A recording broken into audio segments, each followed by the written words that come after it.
আমি পারি না আর পারি না, আমার স্বামী কেন মরে না? আজরাইল কি চিনে নাই আমার স্বামী রে গো, আমি পারি না আর পারি না। এই কথা বলতাম, আমার স্বামীকে কেন মরণ করে না? আল্লাহর বলতাম, আল্লাহ উঠাই নাও না কেন, তোমার কাছে তুলে নাও না কেন? ও যখন মারা গেছে আমার মনে বড় কষ্ট হয়। আহারে, না জানি আমার বদদুয়ার কারণে মারা গেল নাকি। আমি আপনার কাছে জানতে চাই, আসলে কি আমার বদদুয়ার কারণে মরেছে নাকি তার হায়াত শেষ হওয়ার কারণে মরেছে? আমি বললাম, ওগো আমার বোন, আমি তো আসলে বলতে পারবো না, অত বড় হুজুর এখনো হই নাই, তবে এতটুকু বলতে পারি, আল্লাহর কাছে দোয়া যেমন কবুল হয়, বদদোয়াও তেমন কবুল হয়ে যায়। ঠিক না বেঠে? এই জন্য তোমার বদদোয়া যদি মারা যায় যেতে পারে গো, তবে মা বোনেরা আমার এতটুকু শোনায়, স্বামীদের কেমন কথা বলবেন না, এমন কষ্ট দিবেন না। সারাটা দিন পরিশ্রম করে, গ্রামে গঞ্জে, রাস্তায় মাঠে হাটে, রাজপথে রিক্সা চালায়, ভ্যান চালায়, ইজি বাইক চালায়, কত কষ্ট করে মাথার ঘাম পায়ে ফেলে, তারপরে কিছু টাকা উপার্জন করে বাড়িতে নিয়ে আসে। তরকারিটা কিনেছে, সেই তরকারির মধ্যে বেগুন কিনেছে চেয়ারম্যান, বেগুনির মধ্যে পোকা, ও চেয়ারম্যান কি ঢুকে দেখবে নাকি? কথা কয় না। এবার কুইটে এনে ডালা ধরি বলছে, নাও তুমি রান্ধো, তুমি খাও, সহ্য না করি পারবেন? আবার চেয়ারম্যান, উনি আগেও চেয়ারম্যান ছিল, গিয়েছে বাজারে সবচেয়ে পচা মাছ যেটা কেউ কেনে নাই, ওইটা টেবিলের পর নিয়ে বসে আছে। বসে থাকার পরে সেই চেয়ারম্যানের দেখেছে লাভ মেরিটে, বলছে, চেয়ারম্যান সাহেব আসসালামু আলাইকুম, আপনার জন্য আমি মাছটা নিয়ে বসে আছি, কারোর কাজ বেশিনি, কারোর কাজ বেশিনি, আমি জানি আপনি আজ আসবেন। অথচ ওইটা মানুষ নেই তো নি, টিপে টিপে ওর একেবারে আলু ভর্তা বানাই ঠিক দিয়েছে। সেই মাছটা জোর করে চেয়ারম্যানের সরল সোজা মানুষ, ভোটের সময় ভোটেরও দরকার, মাছটা মন রক্ষা করে কিনে নিয়েছে। এখন বাড়ি মনে করেন সংসার টেকছে না। এরকম ঘটে না? ঘটে না? এই কি কিনি সব, তুমি এই যদি মাছ এইরাম কিনবা, তুমি আর তোমার ছেলেপিলে থাকো, আমি দিলাম হাঁটা, এরকম আছে না নাই? অথচ আল্লাহর নবীর কন্যারা কেমন ছিলেন? ফাতেমা রাদিয়াল্লাহু তাআলা আনহা 3 দিন ধরে বাড়িতে চুলাটা জ্বলে না, হাসান হুসাইন খাবার পায় নাই, 3 দিন হয়ে গেছে, পেটে পাথর বাঁধা। মাকে বলতেছে, মা গো আর কতদিন না খেয়ে থাকবো গো, মা একটু শোনাও। ও গো মা, একটু কি খাবারের ব্যবস্থা করা যাবে না গো মা? হাসান হুসাইনকে মা ফাতেমা রাদিয়াল্লাহু তাআলা আনহা বললেন, ও গো হাসান হুসাইন, তোমরা কেন বারবার আমাকে জ্বালাও? তোমাদের বাবাকে কি চোখে দেখতে পাও না? তোমাদের বাবাকে কেন বলো না? বারবার কেন আমাকে বলো?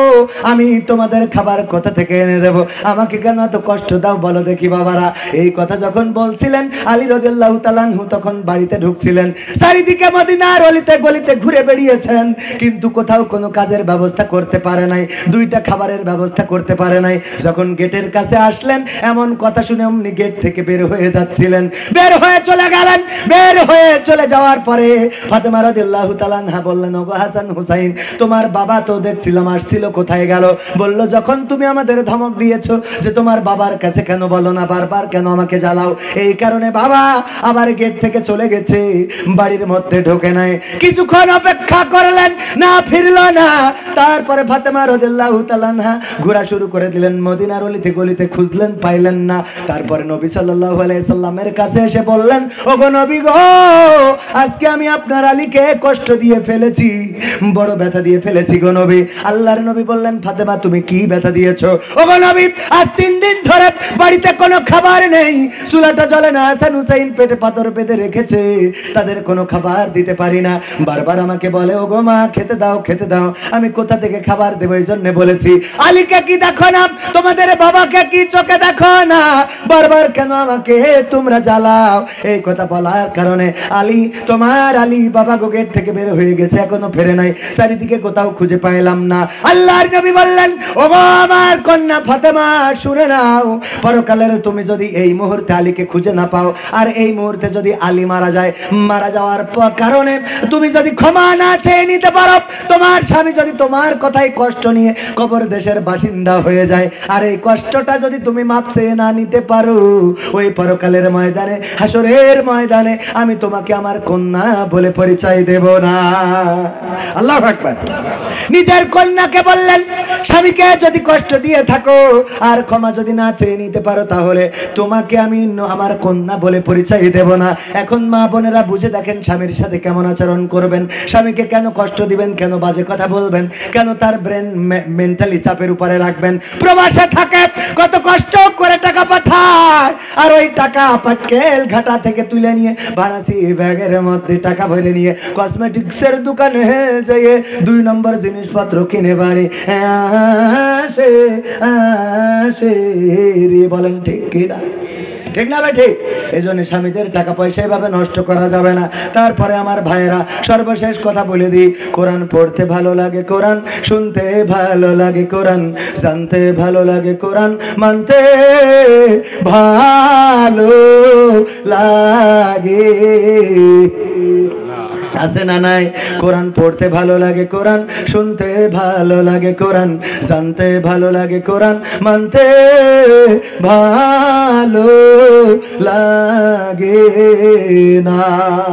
নামাজেতে পড়লে কোরআন মনটা শীতল হয়, কারির তেলাওয়াত শুনিলে প্রাণ জুড়িয়ে যায়, সেই কোরআনের ব্যাখ্যা দিলে কলিজাতে আগুন জ্বলে, সেই কোরআনের ব্যাখ্যা দিলে অন্তরেতে আগুন জ্বলে, বিরোধিতাও চলে কেন তা জানি না। কোরআন পড়তে ভালো লাগে, কোরআন শুনতে ভালো লাগে, কোরআন জানতে ভালো লাগে, কোরআন মানতে ভালো লাগে না। কোরআন পড়ে অনেক লোকে শুরু করে দিন, তারা আবার চাইনা দেশে কোরআনের আইন। আছে না নাই? কোরআন পড়ে কত লোকে শুরু করে দিন, তারা আবার চাইনা দেশে কোরআনের আইন।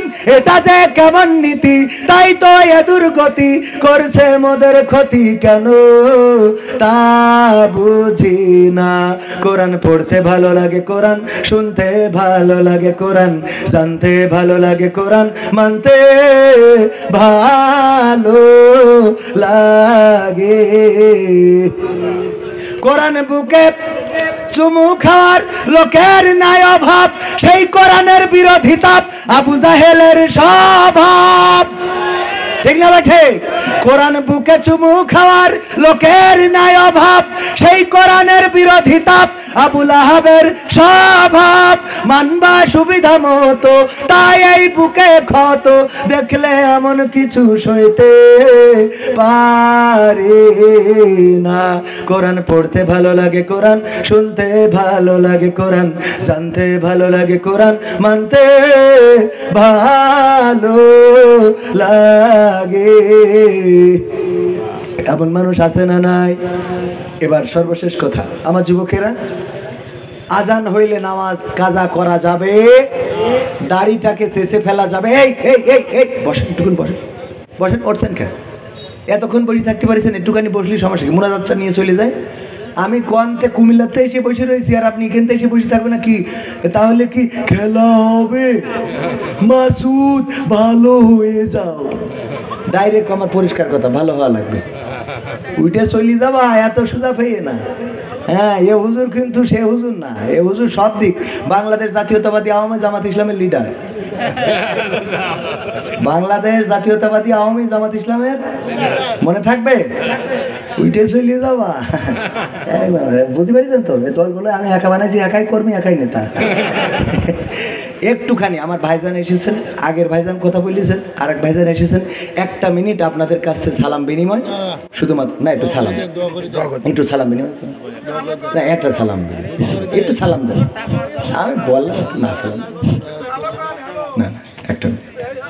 আউযু বিল্লাহি মিনাশ শাইতানির রাজিম, বিসমিল্লাহির রহমানির রহিম। এই আওয়াজ আজকের এই তাফসীরুল